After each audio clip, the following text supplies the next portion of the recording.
trying to teach from a state of isolation. If it's not good, just use your imagination. Remember, rapping's not my occupation. Mr. Captain giving you an education. Yeah? Right? Right? I think so. Alright, so we've been talking about the age of exploration, cultural contact, and the impact that it has on individual and collective identity. Today we're going to talk about language barriers and reconciliation. And at the very end of this video, I've got a challenge for you.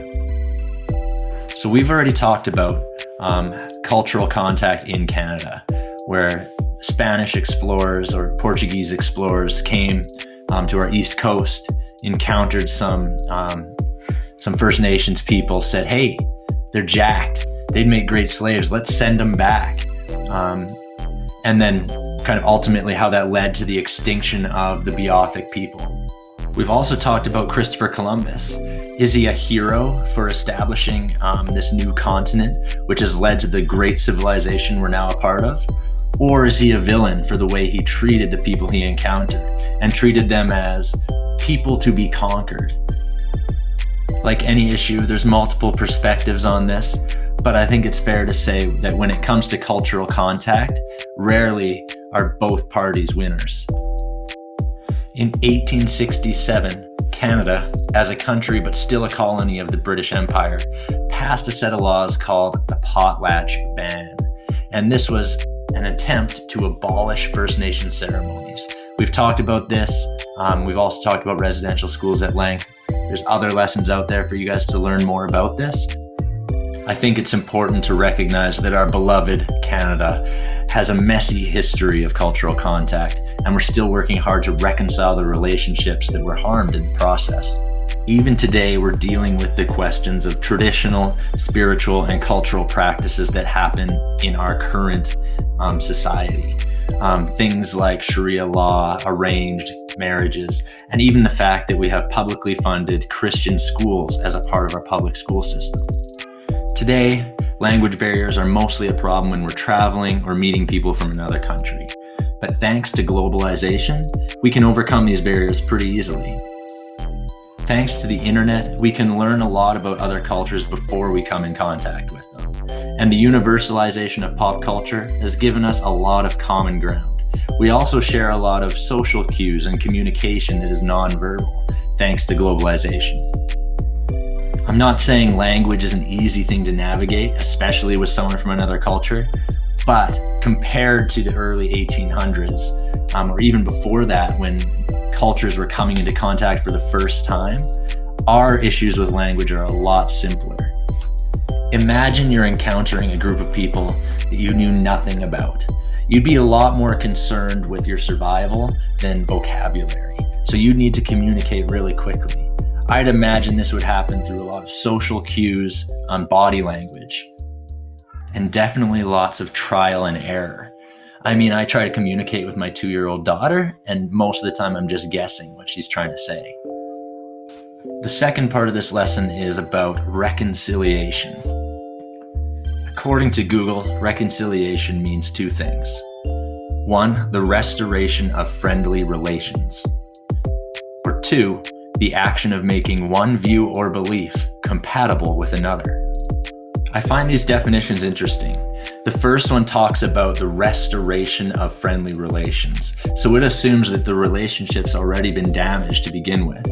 The second definition talks about making two different views or beliefs fit well together. In modern society, when we're talking about reconciliation, we're definitely referring to a relationship that has been broken and one that we need to repair. But I think it might be fun and interesting to think about how we could have done things differently. A lot of the problems we face in Canada when it comes to reconciliation are a result of language barriers. Two different groups of people were trying to form agreements and treaties without a common language. Add on top of that conflicting worldviews and motivations for these relationships, it's no wonder we're still dealing with reconciliation today. So here's my challenge. I want you to create a language of reconciliation. Imagine that you are an explorer and you've encountered a new group of people. This is cultural contact. How are you going to establish some common ground? What are the first words that you're going to learn together? Think about how you would communicate these new words with each other, and avoid motivations of imperialism or assimilation. Remember, this is about reconciliation from the get-go. Let's learn from the mistakes of the past and avoid paternalism, which is basically treating one group as subordinate to yours. It's really connected to ethnocentrism, which of course is going to be very difficult to avoid in this assignment. This is going to be a very challenging task. There's more instructions on how to do the assignment on Google Classroom, but basically you need to start by thinking about the most important words. Remember to avoid paternalism, to focus on reconciling two cultures from the get-go. What are the most powerful words you can think of that could establish that kind of a relationship from the get-go? And how are you going to communicate this without using English? That's the curveball. That's the challenge. If you look at Google Classroom, you'll see more instructions and examples of what this could look like. So, some key takeaways from this lesson. Language barriers are an important part of cultural contact and how they lead to so many conflicts that we experience today. Also, reconciliation. What is it? Why are we still dealing with problems of the past? How could we have avoided those problems? What is paternalism? How is it connected to the problems we face?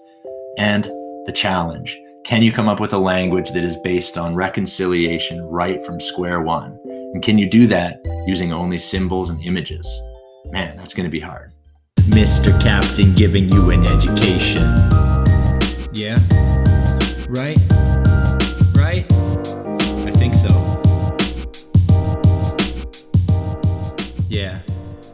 Mm-hmm.